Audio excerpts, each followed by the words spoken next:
Good morning students. कल अपन ने chemical bonding की शुरुआत की थी, उसमें अपन ने क्लासिफिकेशन पढ़ा और देखा कि बंद कैसे कैसे बनते हैं, बंद बनने के लिए क्या ज़रूरी है।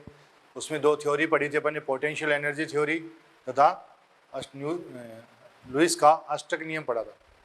उसके बाद में अपन ने पहला बंद स्टार्ट किया था, क्या? आयनिक बंद स्टार्ट किया था। आयनिक बंद में अपन ने देखा कि आयनिक बंद के निर्माण को समझाने के लिए क्या बॉन हैबर चक्र दिया गया। क्या दिया गया? बॉन हैबर चक्र। बॉन हैबर चक्र से अपने को पता चलेगा कि कौन सी ऊर्जा अपने लग जाती है और कौन सी ऊर्जा बाहर निकल जाती है। तो पहला अपन पढ़े NaCl का निर्माण। NaCl का निर्माण, NaCl किस किस से मिलकर बना हुआ है? NaCl सॉलिड है, इसको तोड़ेंगे किसमें? Na plus and Cl minus. ये गैस है और ये भी क्या है? गैस है। अब देखिए बेटा, अपने को क्या क्या आयन चाहिए? एक तो सोडियम आयन चाहिए और दूसरा क्लोरीन आयन चाहिए, दोनों एक एक ही चाहिए। तो अपन लिखें सोडियम Na। सोडियम मेटल किस फॉर्म में रहती है? सॉलिड की फॉर्म में। तो पहले इसको कौन सी ऊर्जा देनी पड़ेगी? डेल्टा H सब्लिमेशन ऊर्जा देनी पड़ेगी। फिर क्या बन जाएगा? Na गैस बन जाएगी। Na गैस से Na प्लस बनाऊंगा गैस, ये क्या बन जाएगी? क्या है ये? Ip। ये क्या है? Ip आयनन ऊर्जा है। क्या है? आयनन ऊर्जा Ip। ऐसे क्लोरीन है, क्लोरीन किस रूप में रहती है? Cl2। तो इसे बंध वियोजन ऊर्जा, बॉन्ड डिस्ट्रीब्यूशन एनर्जी, तो क्या बन जाएगा? 2Cl बन जाएंगे। क्या बन जाएंगे? 2Cl। 2Cl से Cl माइनस, ये क्या होगा? Ea होगा, Ea। तो इन दोनों में मिलाएंगे तो क्या बन जाएगा? NaCl बन जाएगा। क्या बन जाएगा? NaCl सॉलिड प्लस साथ में क्या निकलेगी? जालक ऊर्जा निकलेगी। क्या निकलेगी? जालक ऊर्जा। अब जालक ऊर्जा क्या है? पर्याप्त आयनों से।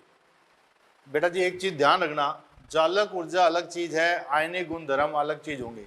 दोनों में अपन मिक्स नहीं करेंगे, दोनों आगे क्वेश्चन करेंगे तो दोनों अपने वो अलग अलग लेकर चलने हैं। जालक ऊर्जा अलग चीज फैक्टर पर डिपेंड करेगी, अलग कारक पर डिपेंड करेगी, और जो आयनिक गुण धर्म है वो अलग फैक्टर पर काम करेंगे। तो अपने पास कौन सा ऊष्मा क्षेपी है और कौन सा ऊष्मा शोषी है? ये कैसा होता है? ऊष्मा शोषी प्रक्रम है। ये कैसा है? ऊष्मा शोषी प्रक्रम है। ये भी क्या है? ऊष्मा शोषी है। पहले की क्लासों में पढ़ चुके हैं कि ये प्रथम ये कैसी होती है? ऊष्मा क्षेपी प्रक्रम होती है। क्या होती है? ऊष्मा क्षेपी। ये ऊष्मा क्षेपी प्रक्रम है और ये भी ऊष्मा क्षेपी प्रक्रम है। ये भी ऊष्मा क्षेपी प्रक्रम है। अब अपन डेल्टा H फॉर्मेशन, NaCl के निर्माण की ऊष्मा की बात करें, NaCl के निर्माण की ऊर्जा की बात करें तो अपन देखेंगे एक डेल्टा H सब्लिमेशन है, एक सोडियम चाहिए तो एक ही डेल्टा H सब्लिमेशन चाहिए, तो डेल्टा H सब्लिमेशन एक हो गया प्लस Ip। एक सोडियम चाहिए तो एक सोडियम के लिए एक Ip होगी प्लस Ip प्लस बंध वियोजन ऊर्जा Bd की बात करें, इसकी रामायण हमेशा चलती रहेगी, इसमें अपने को टेंशन रहेगी हमेशा। अब देखिए कितनी Bd लेनी पड़ेगी अपने को? एक अणु बना था, एक Cl इधर से आया, एक Cl इधर से आया, तो मान लो 100 जूल इस Cl की थी, 100 जूल इस Cl की थी। बंद बना, मान लो 180 जूल बाहर निकल गई, 90 इसकी निकल गई, 90 इसकी निकल गई। अब इस बॉन्ड को मेरे को वापस तोड़ना है, बंद वियोजन करना है, तो मेरे को 180 जूल ही वापस देनी पड़ेगी। तो इसके पास कितनी जाएगी? 90। तो इसके पास कितनी जाएगी? 90। तो मेरी बात समझ में आई? तो बंद एक Cl के पास बंद जो ऊर्जा होगी उसका आधी ऊर्जा जाएगी। तो अपने को चाहिए कितनी Cl? एक Cl चाहिए, तो अपन Bd कितनी लेंगे? बंद वियोजन ऊर्जा Bd कितनी लेंगे? Bd हाफ लेंगे। कितनी लेंगे? हाफ। Ea की बात करें, इलेक्ट्रॉन एफिनिटी की बात करें, एफिनिटी कितनी लेंगे? अपने को एक Cl चाहिए तो एक Cl के लिए एक Ea होगी minus Ea minus lattice energy, जालक ऊर्जा, माइनस जालक ऊर्जा तो delta H sublimation plus IP plus BD minus ये और माइनस लेटिस एनर्जी। अब ये माइनस मैंने इसलिए लगाया है कि ये कैसा प्रक्रम है, ऊष्मा क्षेपी प्रक्रम है। कैसा है, ऊष्मा क्षेपी प्रक्रम है, जबकि ये प्रक्रम कैसे हैं, ऊष्मा शोषी प्रक्रम है। कैसे हैं, ऊष्मा शोषी। यदि delta H sublimation plus IP plus BD, इस ऊर्जा का मान ज्यादा होगा किससे, E A plus lattice energy से, तो अणु कैसा होगा, अणु अस्थायी होगा। कैसा होगा, अस्थायी। कैसा होगा, अस्थायी होगा। यदि इस ऊर्जा का मान, मतलब ऊष्मा शोषी ऊर्जा ज्यादा है किसकी तुलना में, ऊष्मा क्षेपी की तुलना में। या फिर अपन बात करें delta H sublimation plus IP plus BD upon 2 का मान कम हो किससे, E A upon plus lattice energy से, तो अणु कैसा होगा, अणु स्थायी प्रवृत्ति का होगा। कैसा होगा, स्थायी प्रवृत्ति का होगा। कहने की बात यदि ये है कि यदि ये वैल्यू ऊष्मा शोषी प्रक्रम ज़्यादा है किसकी तुलना में, ऊष्मा क्षेपी की तुलना में, ऊष्मा क्षेपी की तुलना में ऊष्मा शोषी ज़्यादा है, तो अणु स्थायी होगा। अगर ऊष्मा शोषी ज़्यादा है तो अणु कैसा हो जाएगा, अस्थायी हो जाएगा। अब इस हिसाब से अपन देखा, ये किसकी फॉर्मेशन की एनर्जी आ गई, NaCl की फॉर्मेशन की एनर्जी आ गई। इतनी ऊर्जा अपनी लगेगी और इतनी ऊर्जा बाहर निकलेगी। अब क्वेश्चन कैसे पूछेगा आपको, वो क्वेश्चन इसमें से कोई एक एनर्जी एब्सेंट कर देगा और बाकी सबके मान दे देगा। तो अपने को वो ज्ञात करनी होगी जो एब्सेंट कर रखी है। ठीक है, नेक्स्ट बात करते हैं अपन।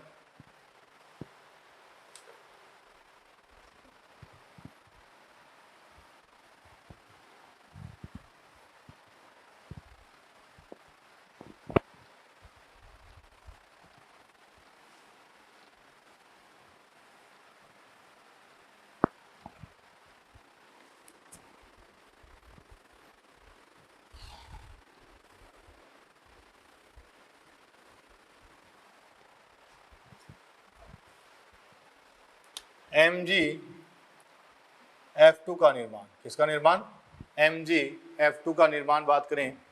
MgF2 किससे मिलकर बना हुआ है, MgF2 सॉलिड है, किससे मिलकर बना हुआ है, Mg plus 2 gas plus 2F minus gas से मिलकर बना हुआ है। इससे मिलकर बना हुआ है। Mg सॉलिड है,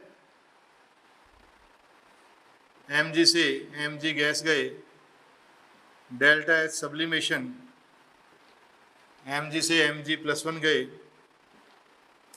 ये क्या होगी IP1, Mg प्लस 2 गए, ये होगी IP2। क्या होगी, IP2। F2 की बात करें तो 2F बन जाएगा BD, तो यहाँ से F से F माइनस 1 बनाया, ये क्या होगी, EA होगी, EA। इन दोनों को लूँगा, ये भी गैस है, ये भी गैस है, MgF2 बन जाएगा सॉलिड प्लस जालक ऊर्जा लेटिस एनर्जी बाहर निकलेगी, जालक ऊर्जा बाहर निकलेगी। तो डेल्टा एच फॉर्मेशन देखें इसका, यहाँ से अपन रिएक्शन को देखेंगे। देखो बेटा, अपने को Mg कितने चाहिए, Mg अपने को एक ही चाहिए, तो एक डेल्टा एच सब्लिमेशन आएगी प्लस एक Mg के लिए एक IP1 है और एक IP2 है, तो अपन क्या लिखेंगे, IP1 प्लस IP2 प्लस बंध वियोजन ऊर्जा BD की बात करें, बंध वियोजन ऊर्जा की बात करें या BD की बात करें, तो अपने को पता है कितने F चाहिए, 2F चाहिए। 2F चाहिए तो 2F को अलग अलग करने के लिए पूरी एक BD लगेगी। एक F के लिए आती तो आधी लेते, और पूरे ही है तो अपन 2F है तो पूरी BD लेंगे, तो बंध वियोजन ऊर्जा पूरी की पूरी यहीं पर आ जाएगी। प्लस EA की बात करें, एक फ्लोरीन के लिए एक EA है, फ्लोरीन कितने चाहिए अपने को, 2, तो 2 फ्लोरीन के लिए कितनी हो जाएगी, 2 EA हो जाएगी माइनस जालक ऊर्जा, माइनस जालक ऊर्जा। तो ये अपने निर्माण की ऊर्जा आ गई, किसको, MgF2 के निर्माण की ऊष्मा आ गई। नेक्स्ट एग्जांपल और देखते हैं अपन, एक लास्ट एग्जांपल और देखते हैं, उससे आपको समझ में आ जाएगा।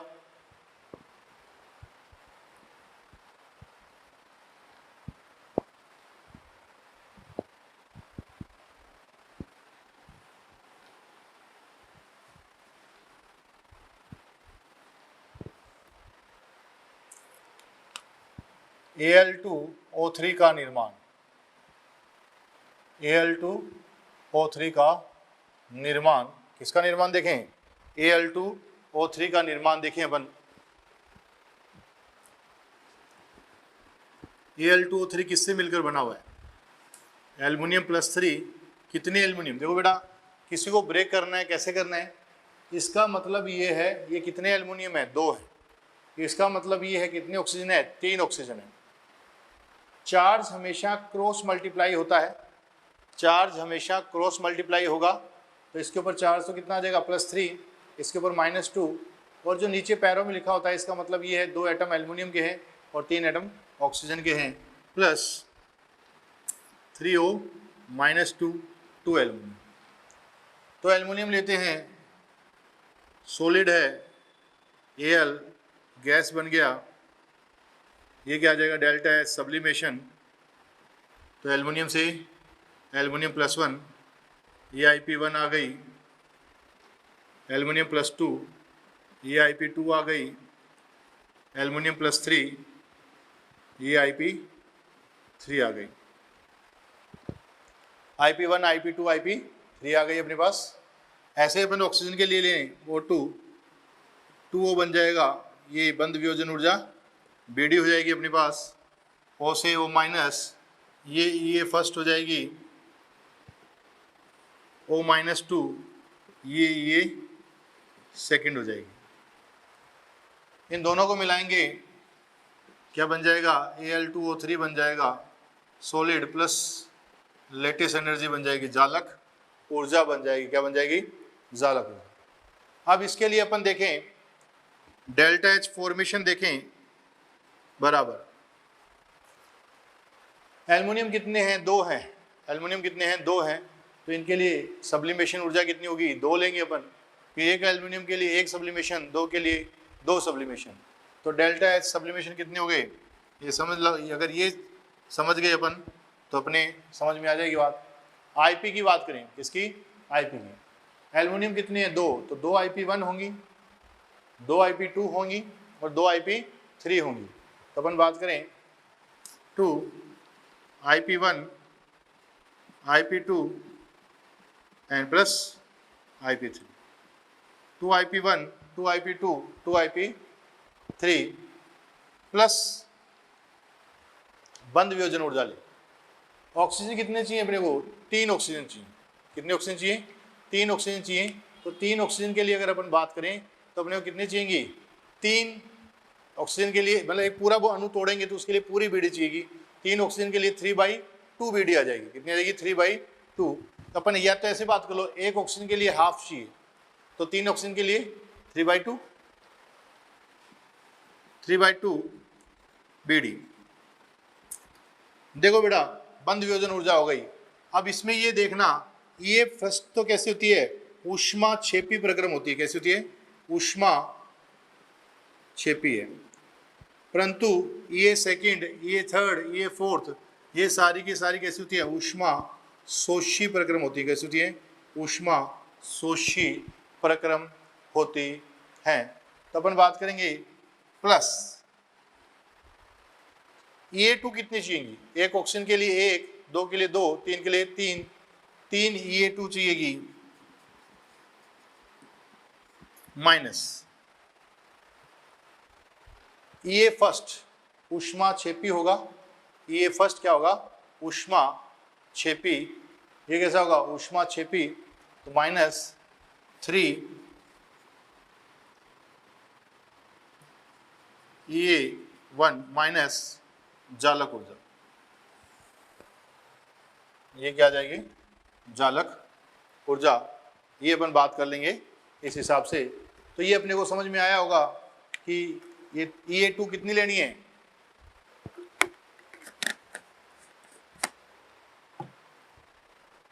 EA2 अपने 1 लिख दी, 3 लेनी पड़ेगी। जो ऑक्सीजन कितनी है? 3 ऑक्सीजन है, 3 EA2 minus 3 EA1 minus lattice energy, जालक ऊर्जा। तो ये अपने को हैबर चक्कर अपने समझा कि कौन सी ऊर्जाएं अपने काम आती हैं, क्या क्या। तो अच्छे स्टेबल आयनिक यौगिक के लिए क्या क्या होना चाहिए?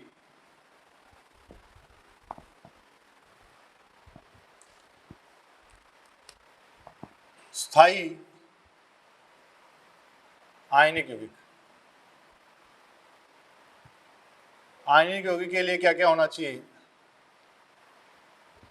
आयनिक यौगिक के स्थायित्व को सबसे ज्यादा कौन प्रभाव डालता है? जालक ऊर्जा प्रभाव डालती है। कौन? जालक ऊर्जा। किसी भी अणु के लिए जालक ऊर्जा का मान जितना ज्यादा होगा, आयनिक यौगिक का स्थायित्व उतना ज्यादा होगा। आयनिक यौगिक का स्थायित्व उतना ज्यादा होगा। अपन बात करें पहला, डेल्टा एच सब्लिमेशन क्या होनी चाहिए? एंडोथर्मिक प्रोसेस है, कैसी होनी चाहिए? कम होनी चाहिए। क्या होनी चाहिए? कम होनी चाहिए। दूसरी, आईपी कम होनी चाहिए, ये भी ऊष्मा शोषी प्रक्रम है। जितने भी ऊष्मा शोषी प्रक्रम है वो सारे कैसे होने चाहिए? कम होने चाहिए। तीसरी, बीडी कम होनी चाहिए। चौथी, ये फर्स्ट ज्यादा तथा अन्य ये कम होनी चाहिए। अन्य ये क्या होनी चाहिए? कम होनी चाहिए। 5 नंबर, जालक ऊर्जा लेटिस एनर्जी ज्यादा होनी चाहिए। क्या होनी चाहिए? ज्यादा। जालक ऊर्जा क्या होनी चाहिए? ज्यादा होनी चाहिए।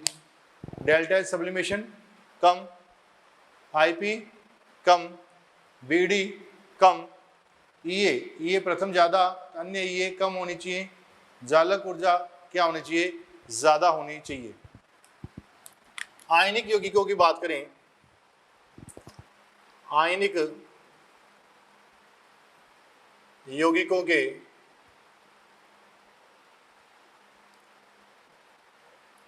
गुणधर्म, आयनिक यौगिकों के गुणधर्म की बात करें, आयनिक यौगिकों के क्या क्या गुणधर्म है उनके लिए बात करें, तो आयनिक यौगिकों के लिए बात करें, आयनिक बंध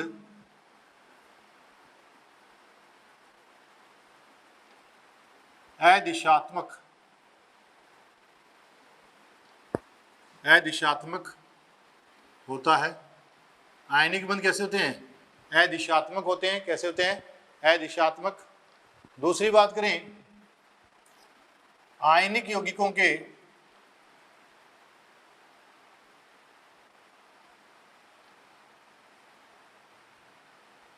गलनांक व क्वथनांक उच्च होते हैं। आयनिक यौगिकों के गलनांक व क्वथनांक उच्च होते हैं। आयनिक यौगिकों के गलनांक व क्वथनांक क्या होंगे? उच्च होंगे। तीसरी बात करें, यह भंगुर प्रवृत्ति के होते हैं। भंगुर प्रवृत्ति के होते हैं, इसका मतलब क्या हुआ? भंगुर प्रवृत्ति का होने का मतलब क्या हुआ? जैसे ये है,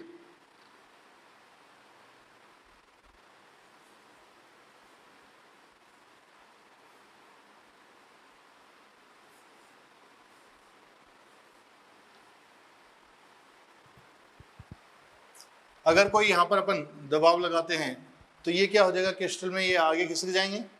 तो जिससे क्या हो, जैसे मान लो ये plus minus plus minus plus minus plus minus plus minus plus minus plus minus plus, इस टाइम तो क्या हो रहा है? अट्रैक्शन फोर्स भी लग रहा है और रिपल्शन फोर्स भी लग रहा है, इक्वल आ रहे हैं। तो इस कंडीशन को अगर अपन यहाँ प्रेशर लगाते हैं तो क्या हो जाएगा?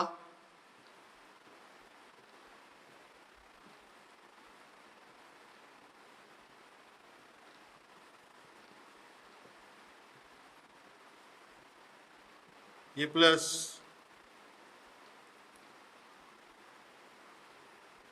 Plus minus plus minus minus plus minus plus minus plus plus minus plus minus plus minus, इसको अपन ने धक्का दिया, ये आगे खिसक गए। अब ये सेम सेम चार्ज पास आ गए, सेम सेम चार्ज पास आ जाएंगे तो प्रतिकर्षण बढ़ जाएगा, प्रतिकर्षण बढ़ जाएगा तो स्टेबिलिटी क्या हो जाएगी, घट जाएगी। स्टेबिलिटी क्या हो जाएगी, घट जाएगी। मतलब क्या हो गया, ये भंगुर प्रवृत्ति के हो गए। 4 नंबर देखें, 4 नंबर देखें, यह जल में अघुलनशील, सॉरी जल में घुलनशील तथा कार्बनिक यौगिकों में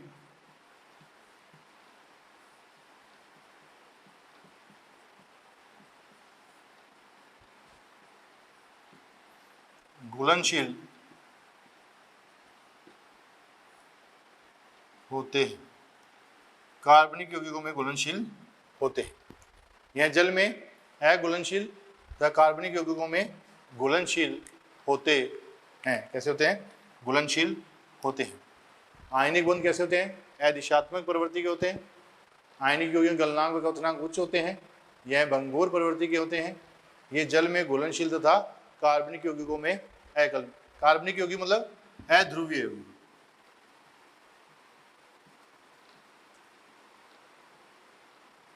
अध्रुवीय यौगिक होंगे, उनमें अघुलनशील होंगे। नेक्स्ट अपन बात करते हैं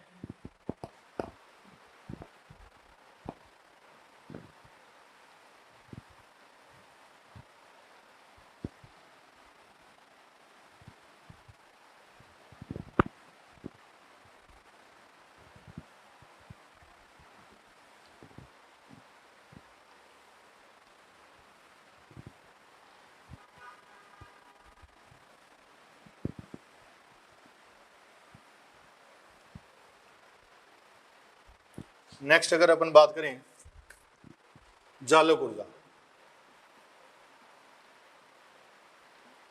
इसकी बात करें जालक ऊर्जा, पर्याप्त आयनों से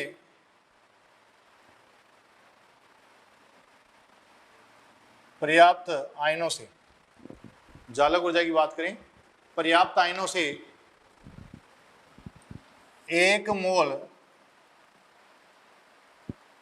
ठोस के निर्माण, पर्याप्त आयनों से 1 मोल ठोस के निर्माण में निकलने वाली ऊर्जा को जालक ऊर्जा कहा जाता है। क्या, पर्याप्त आयनों से 1 मोल ठोस के निर्माण में निकलने वाली ऊर्जा को जालक ऊर्जा कहा जाता है। जालक ऊर्जा का मान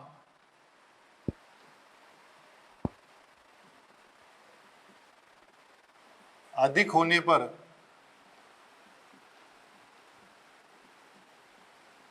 आयनिक ठोस का स्थायित्व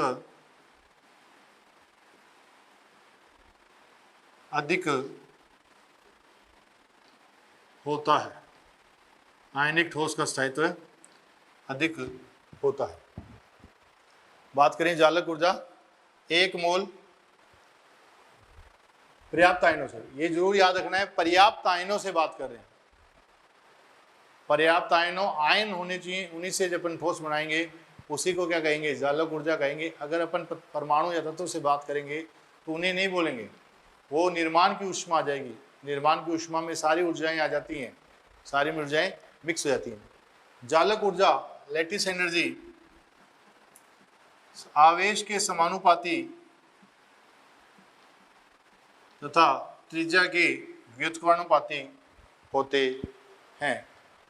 जालक ऊर्जा आवेश के समानुपाती तथा त्रिज्या के व्युत्क्रमानुपाती होती है। जालक ऊर्जा को प्रभावित करने वाले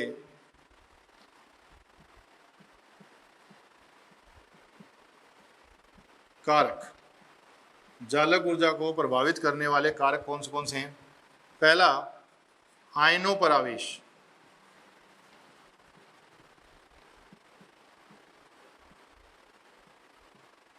आयनों पर आवेश कब देखोगे? आयनों पर आवेश तब देखना है अपने को जब क्या हो, एक आवर्त की बातें हो। जब किसकी बातें हो? एक आवर्त की बातें हो। एक आवर्त में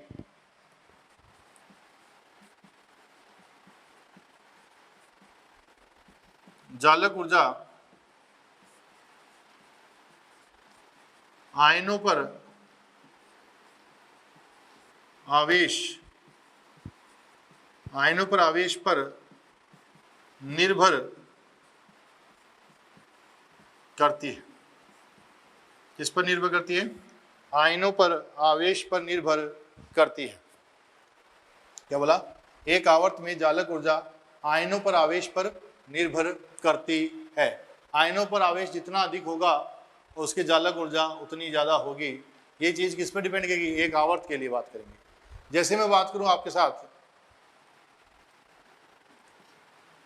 MgF2, MgO एंड Mg3N2। यहाँ Mg तो सेम है,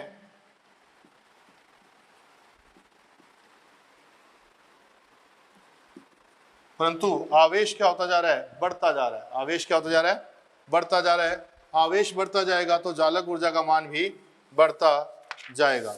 जालक ऊर्जा का मान भी बढ़ता जाएगा।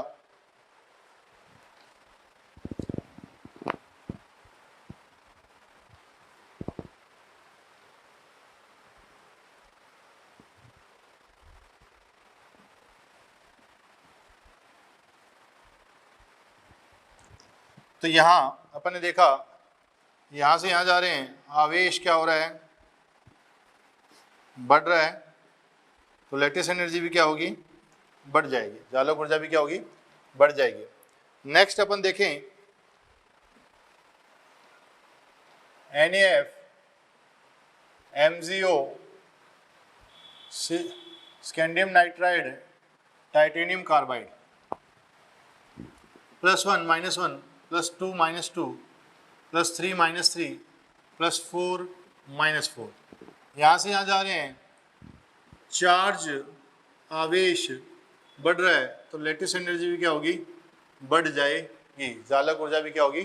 बढ़ जाएगी। जालक ऊर्जा भी बढ़ जाएगी। तो अपन कह सकते हैं आवेश बढ़ने पर जालक ऊर्जा बढ़ेगी। आवेश बढ़ने पर जालक ऊर्जा बढ़ेगी। नेक्स्ट अपन बात करें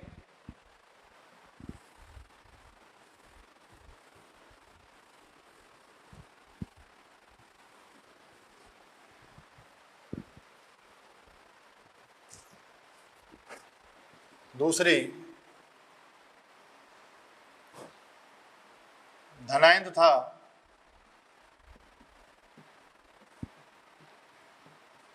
ऋणायन की त्रिज्या। धनायन तथा ऋणायन की त्रिज्या की बात करें, धनायन तथा ऋणायन की त्रिज्या की बात करें। धनायन तथा ऋणायन की त्रिज्या कब लगाओगे? धनायन तथा ऋणायन की त्रिज्या अपन एक वर्ग में लगाएंगे। एक वर्ग में धनायन तथा ऋणायन की त्रिज्या आकार, धनायन तथा ऋणायन की त्रिज्या जालक ऊर्जा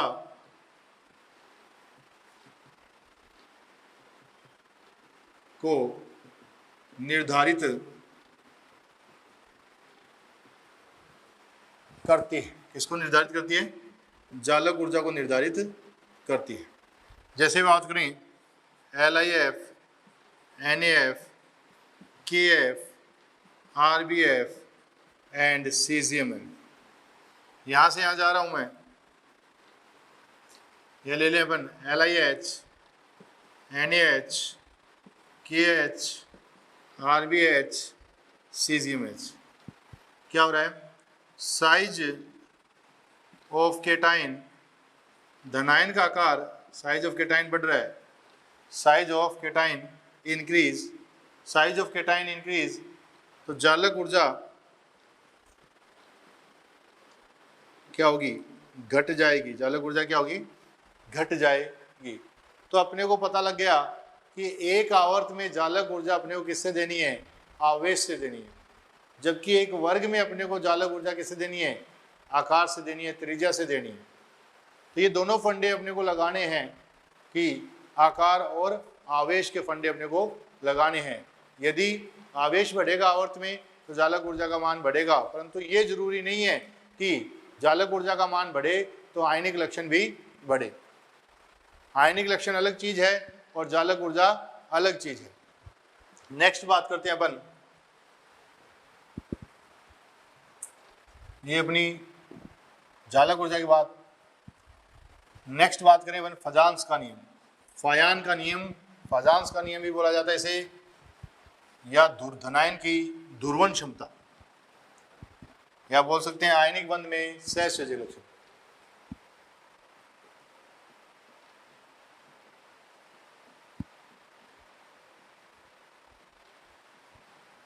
या इसको बोल सकते हैं आयनिक बंध में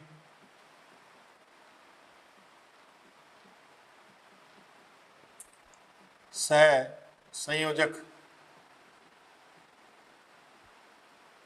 लक्षण, आयनिक बंध में सहसंयोजक लक्षण, आयनिक बंध में सहसंयोजक लक्षण। फजांस ने क्या बताया? यदि धनायन का आकार बड़ा और ऋणायन का आकार छोटा है, ये कौन है? धनायन, ये कौन है? ऋणायन। और यदि धनायन का आकार छोटा और ऋणायन का आकार बड़ा हो, धनायन और ऋणायन,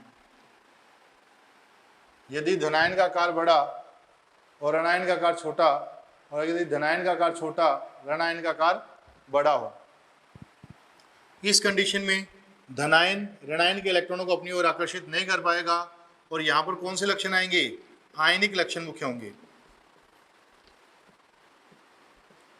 आयनिक लक्षण ज्यादा। जबकि यहां पर सहसंयोजक लक्षण ज्यादा।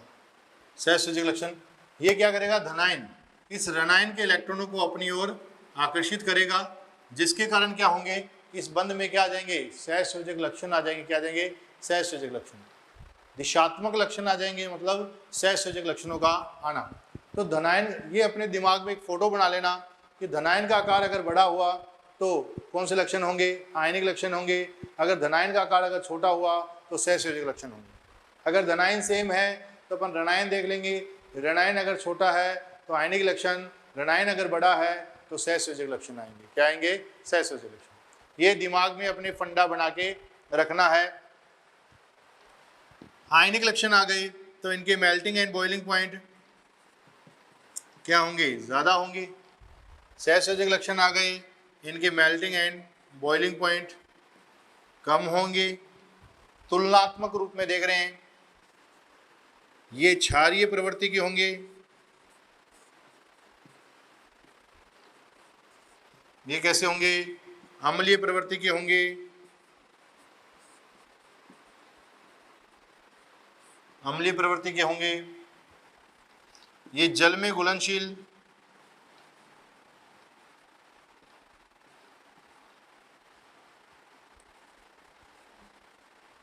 ये अध्रुवीय यौगिकों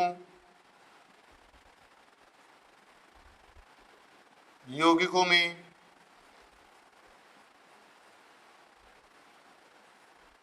घुलनशील, अध्रुवीय यौगिकों में घुलनशील, आयनिक लक्षण ज़्यादा, मेल्टिंग एंड बॉइलिंग पॉइंट ज़्यादा, क्षारीय प्रवृत्ति ज़्यादा, जल में घुलनशील, सहसंयोजक लक्षण ज़्यादा, मेल्टिंग एंड बॉइलिंग पॉइंट कम, अम्लीय प्रवृत्ति, अध्रुवीय यौगिकों में घुलनशील, अध्रुवीय यौगिकों में घुलनशील होंगे। अपने दिमाग में सिर्फ और सिर्फ ये डायग्राम दिमाग में रखना है, धनायन बड़ा ऋणायन छोटा, कौन से लक्षण, आयनिक लक्षण ज्यादा, धनायन छोटा ऋणायन बड़ा, कौन से लक्षण, सहसंयोजक बड़ा। धनायन के द्वारा ऋणायन के इलेक्ट्रॉनों को आकर्षित करने की क्षमता को ध्रुवण क्षमता कहते हैं। लिखते हैं यहां पर, धनायन के द्वारा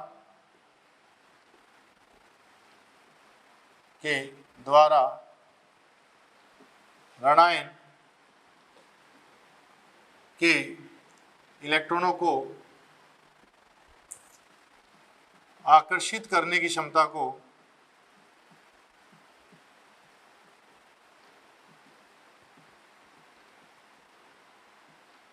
धनायन के द्वारा ऋणायन के इलेक्ट्रॉनों को आकर्षित करने की क्षमता को ध्रुवण क्षमता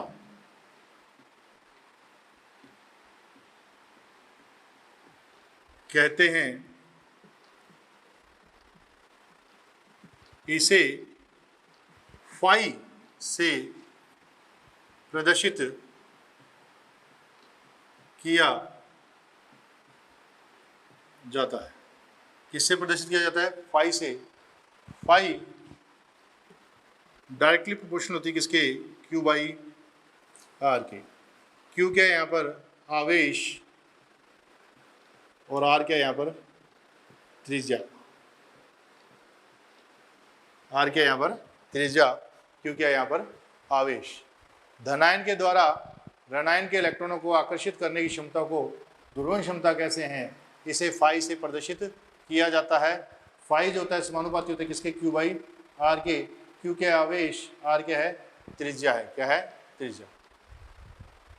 तो ये बात ध्यान रखें कि फाई किसको कहा है। इस फाई को और क्या बोलते हैं, दो नाम होते हैं बेटा, याद रखना। एक तो होता है आयनन विभव और एक होता है आयनिक विभव।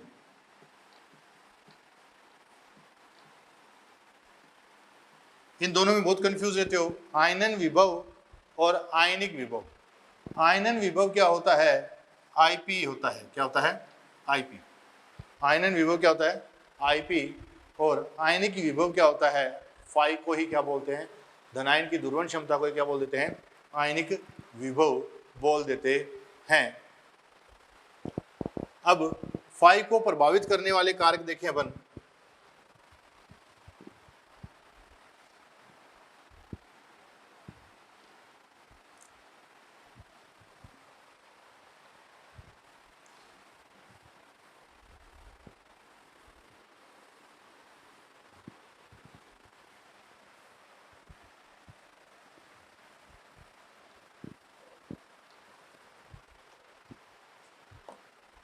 फाई को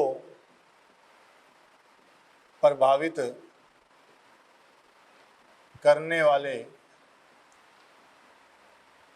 कारक, फाई को कौन से कारक प्रभावित करते हैं उनके बारे में बात करें।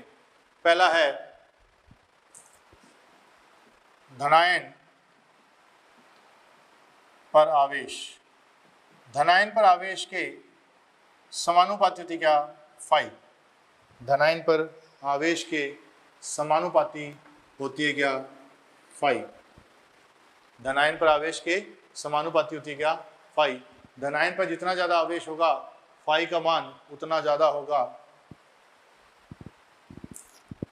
जैसे बात करें अपन NaF, MgF2 एंड AlF3, अपन देखा +1 +2 +3, यहाँ से यहाँ जा रहे हैं। धनायन पर आवेश क्या हो रहा है, बढ़ रहा है, तो फाई का मान क्या होगा, बढ़ जाएगा। धनायन पर आवेश बढ़ा, फाई का मान बढ़ा, फाई का मान बढ़ेगा तो सहसंयोजक लक्षण क्या हो जाएंगे, बढ़ जाएंगे। सहसंयोजक लक्षण क्या हो जाएंगे, बढ़ जाएंगे। सहसंयोजक लक्षण बढ़ जाएंगे तो आयनिक लक्षण घट जाएंगे। धनायन पर आवेश बढ़ा, फाई का मान बढ़ा, सहसंयोजक लक्षण बढ़े, आयनिक लक्षण क्या होंगे? घट जाएंगे। तो अपना पहला पॉइंट आ गया धनायन पर आवेश, धनायन पर आवेश, धनायन पर आवेश समानुपाती होता है किसके? फाई के। दूसरी बात करें धनायन की त्रिज्या, धनायन की त्रिज्या व्युत्क्रमणानुपाती होती है किसके? फाई के। धनायन की त्रिज्या व्युत्क्रमणानुपाती होती है किसके? फाई के व्युत्क्रमानुपाती होती है। जैसे अपन देखें LIF, NAF, KF, RBF and caesium, यहाँ से यहाँ जा रहे हैं। धनायन का आकार क्या हो रहा है? बढ़ रहा है। धनायन का आकार क्या हो रहा है? बढ़ रहा है। धनायन का आकार बढ़ेगा, धनायन का आकार बढ़ा, फाई का मान घटेगा, सहसंयोजक लक्षण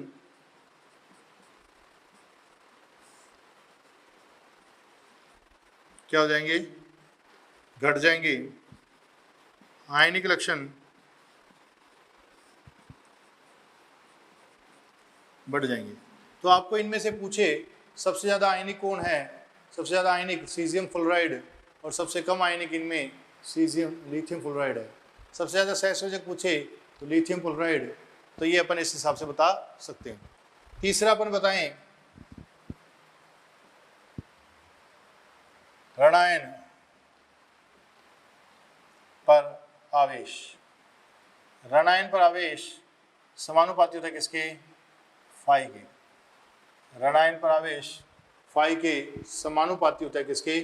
फाई के समानुपाती होता है। जैसे अपन देखें MgF2, Mg और Mg3N2, यहाँ से यहाँ जा रहे हैं -1, -2 एंड -3। ऋणायन पर आवेश, ऋणायन पर आवेश क्या हो रहा है? बढ़ रहा है।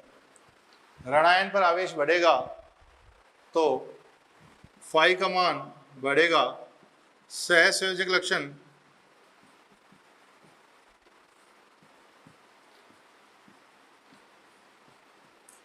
आयनिक लक्षण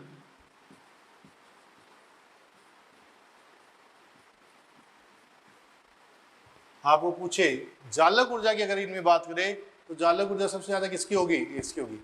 परंतु सहसंयोजक लक्षणों की बात करें तो इसकी होगी, आयनिक लक्षणों की बात करें तो इसमें होगी।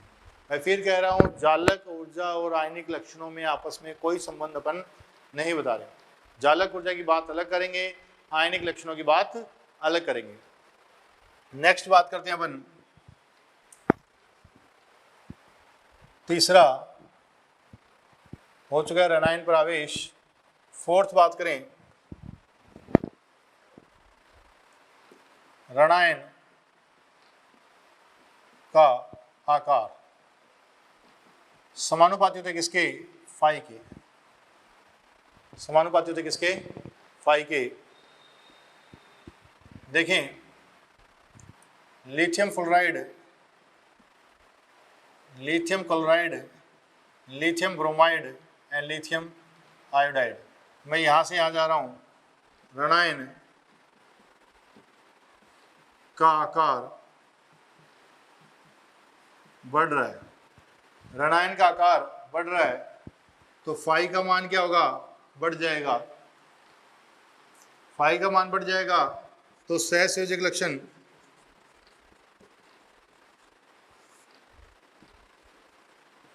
क्या हो जाएंगे? घट जाएंगे। सॉरी, सहसंयोजक लक्षण बढ़ जाएंगे, आयनिक लक्षण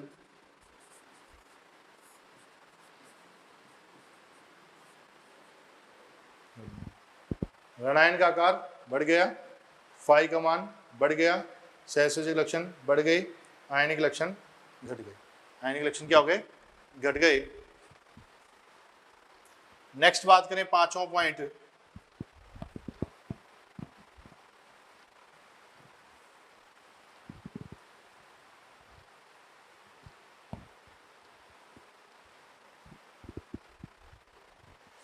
पांचवें पॉइंट की बात करें, छद्म अक्रिय गैस विन्यास। वैसे ये बात तो अपन बता चुके हैं, अक्रिय गैस विन्यास, छद्म अक्रिय गैस विन्यास क्या होता है, वे आयन जिनके वायतम कोश में 18 इलेक्ट्रॉन पाए जाते हैं छद्म अक्रिय गैस विन्यास प्रदर्शित करते हैं। लिख दें, वे आयन जिनके वायतम कोश में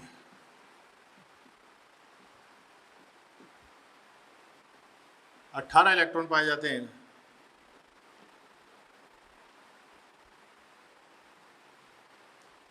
वे आयन जिनके वायतम कोश में 18 इलेक्ट्रॉन पाए जाते हैं छद्म अक्रिय गैस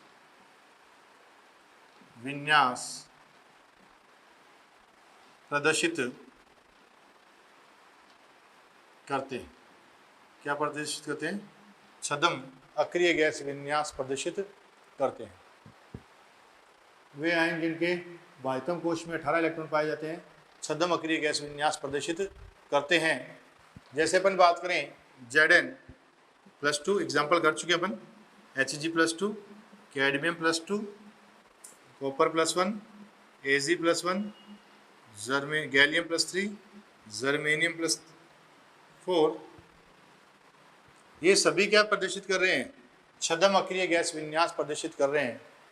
छद्म अक्रिय गैस विन्यास प्रदर्शित करने वाले छद्म अक्रिय गैस विन्यास प्रदर्शित करने वाले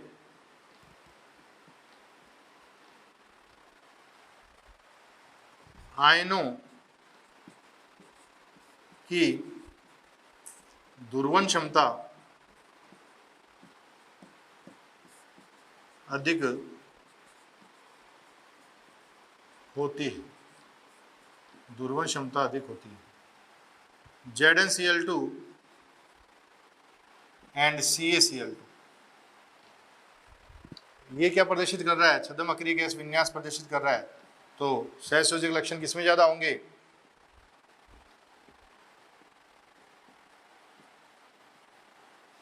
ये इसमें सहसंयोजक लक्षण ज्यादा है किसकी तुलना में, CaCl2 की तुलना में। किसकी तुलना में, CaCl2 की तुलना में ZnCl2 में सहसंयोजक लक्षण ज्यादा है। नेक्स्ट बात करें अपन,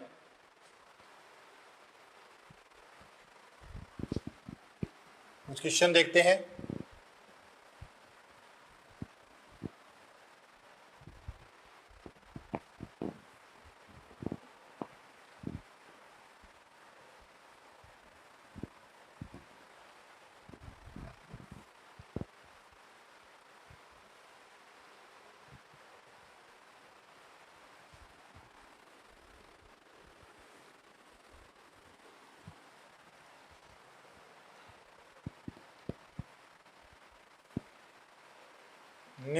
निम्न दिए गए अणुओं को उनके सहसंयोजक लक्षणों के आधार पर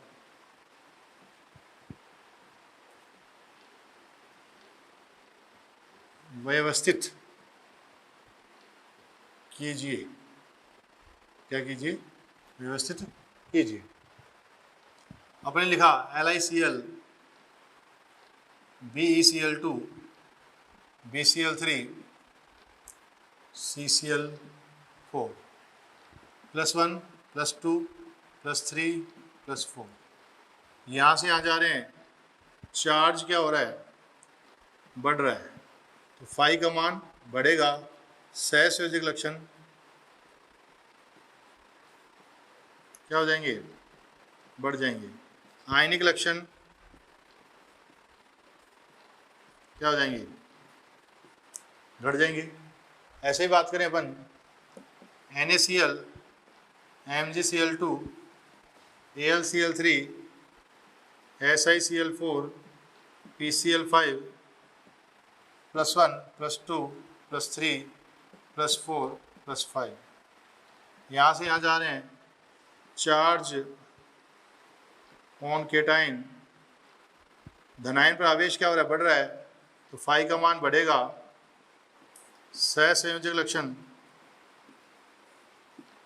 क्या हो जाएंगे, बढ़ जाएंगे। आयनिक लक्षण क्या हो जाएंगे, घट जाएंगे। आयनिक लक्षण क्या हो जाएंगे, घट जाएंगे। तो ये फजान्स रूल पर बेस्ड क्वेश्चन, ऐसे क्वेश्चन आए तो आप कर सकते हो। अपने को पांचों ये अप्लाई करने हैं, किसमें ज़्यादा होंगे सहसंयोजक, किसमें कम होंगे, आयनिक किसमें ज़्यादा होंगे, आयनिक किसमें कम होंगे, कौन सा जल में ज़्यादा घुलनशील होगा। जैसे क्वेश्चन पूछे आपको, निम्न में से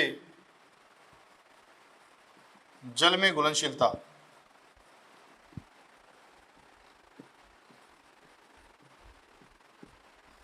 किसकी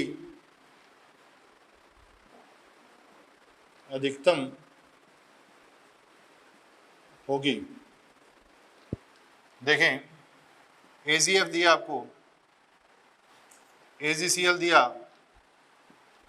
AgBr दिया, एंड चौथा AgI दिया। धनायन तो समान है, ऋणायन का आकार क्या होता जा रहा है, बढ़ता जा रहा है। ऋणायन का आकार बढ़ता जा रहा है, ऋणायन का आकार बढ़ता जाएगा तो सहसंयोजक गुणधर्म बढ़ते जाएंगे। तो सबसे ज़्यादा आयनिक किसमें होंगे, इसमें होंगे। इसमें आयनिक ज़्यादा है तो जल में घुलनशीलता ज़्यादा किसकी होगी, AgF की होगी। किसकी होगी, AgF। AgF जल में अधिकतम घुलनशील होगा। क्या होगा, जल में अधिकतम घुलनशील होगा। आज की क्लास में इतनी ही बात करते हैं।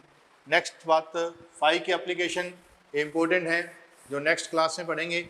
उससे पहले आप ये पढ़ के आना कि किसमें सहसंयोजक गुणधर्म ज़्यादा होंगे, किसमें कम होंगे। इसी के बेस पे अपन मेल्टिंग पॉइंट, बॉइलिंग पॉइंट, अम्लीय प्रवृत्ति, ये सारी बातें नेक्स्ट क्लास में करेंगे। आज के लिए इतना ही। Thank you.